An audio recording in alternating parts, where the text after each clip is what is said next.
What is up, guys? It's Heartless Gamer here, coming with you to another Vigor video. Today, I'm going to be giving you my top tips on Vigor so far for beginners. So I'm pretty much going to give you about 10 tips that I thought would be really good if you're just starting out to this game. I kind of asked a couple friends as well what they thought, and we kind of just came up with a collaborative list of tips for beginners in the game. So before we get started, go ahead, drop a like and subscribe. That'd be really appreciated. We'll get started. So the first tip that I want to give beginners is only bring into a match what you're willing to lose. What I mean by this is, like, don't go in and bring an RPK in, which I believe is one of the better guns in the game, if you're not willing to lose it.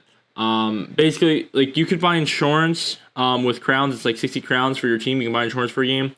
But if you're not playing with, like, good people and you're not willing to lose that gun, don't bring it in. Bring something in that you can use to, like, kind of shoot and loot with, hopefully kill people. And just kind of, like, that's one of those things is, like, you know, only bring in what you think you're willing to lose. You know, and be smart about it. Be very smart about it. My next tip is don't focus on what other people have in the game. Mainly because if you shoot somebody in the head, they're going to die. So, I mean, if you're close enough, you can pretty much outskill people. And right now, the game, some of the guns are just glitched out. Even the guns you think that are better, they're just glitched out. So, just be careful. That's all. The next tip is don't use a pistol or a knife unless it's for a challenge. Mainly because they absolutely suck in this game. Is there a better pistol than another? Yeah, maybe. Knifing's hard to do in this game, especially when you have to knife people like 5 to 8 times to kill somebody. Unless you're just really lucky, and they're just awful, then not use a knife, I guess. You can just pick them up. I usually pick them up just to break down for resources, and that'll be all in another video, our shelter tips. And pistols, I mean, I use them for challenges. That's about it. There's nothing special about them. But yeah, this brings us into our next tip. Tip number 4, team up with somebody. This game is a lot more fun when you're playing duos, mainly because you'll have people, like, I've had times where every lobby or every team in a group all meets up and it just happens where we all are shooting and killing each other. And communication is big with teaming up. That's just one of the things. And I would team up with, like, people you know, or look for a group, somebody that sounds trustworthy, because that's going to bring us into our tip number 5. Tip number 5 is you can be team killed.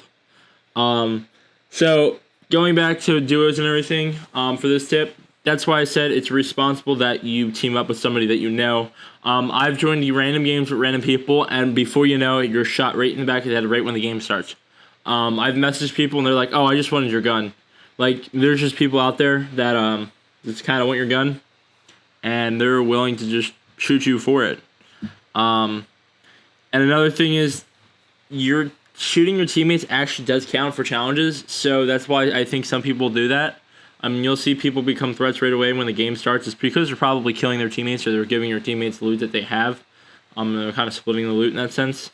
Going back, touching on a previous rule here is when I said headshots make a difference, I actually do mean they make a difference. Like, if you hit somebody in the head, they're going to die. This is probably one of the more realistic survival games I've played. Out of, like, DayZ, PUBG, kind of stuff like that. I mean, PUBG is more of a battle royale type game, but still, you shoot somebody in the head, they're more than likely going to die 9 times out of 10. So where you shoot somebody does make a difference. If you shoot somebody, like, yeah, it's going to do more damage. If you take upper body shots, yeah, you're probably going to kill them more times than not. And I've had messages where people, like, will message me and say, oh, you're hacking. No, I'm sorry, bro. You're just ass at the game. But yeah, like, last night I was playing with a boy, and I killed 4 people in a row, back to back to back, and yeah, I got that message. So next tip number 8 is loot makes sense in this game. What do I mean by that?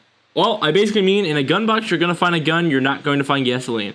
Inside a house, you're not gonna find gasoline. You're more than likely gonna find food or fertilizer in the toilet, and you might find gas as well and chemicals. You go into a metal toolbox, you're probably going to find metal parts, maybe some wire. You'll definitely find some nails. So, just kind of like thinking where your surroundings are, like, this is where you're going to find in this particular area. Electronics are very useful towards the end of the game. I'd highly recommend you collect them right away, because when you get to the bigger upgrades, you're going to need them. And I will definitely talk about all that in a separate video. And that brings us on to our next tip. Our next tip is also bring heals with you in a game. This is very critical, mainly because it'll bring us into our other tip, our last tip. And I'm not gonna like blow it yet. But the reason heals are important is because you need them. You're not always gonna find them in a game, and if you have them, use them. However, if you do die, obviously you lose your health. So I usually bring 1 to 2 antibiotics in the game. I like antibiotics because they mainly just heal you slowly and they heal you to full health. You got one that gives you like temporary full health. You got one that heals half your health, and some that just heals minor health. So just keep that in mind. And this brings me into our last and final tip for beginners. There is fall damage, and fall damage hurts in this game. Like, you literally fall 5 feet, you're going to get hurt pretty substantially. Is it good? Yes, to a point. Is it realistic? I don't know. How realistic is it? I don't think it's extremely that realistic.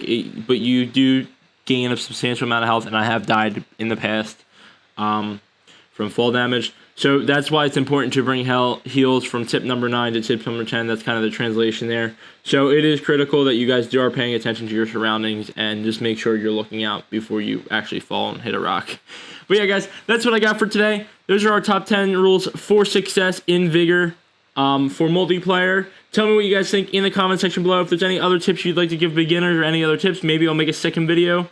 And yeah, guys, thank you guys for watching so much. I hope you guys enjoyed. Go ahead and drop a like on this video. Smash that subscribe button. I'll hope to see you guys next time. I'm out of here.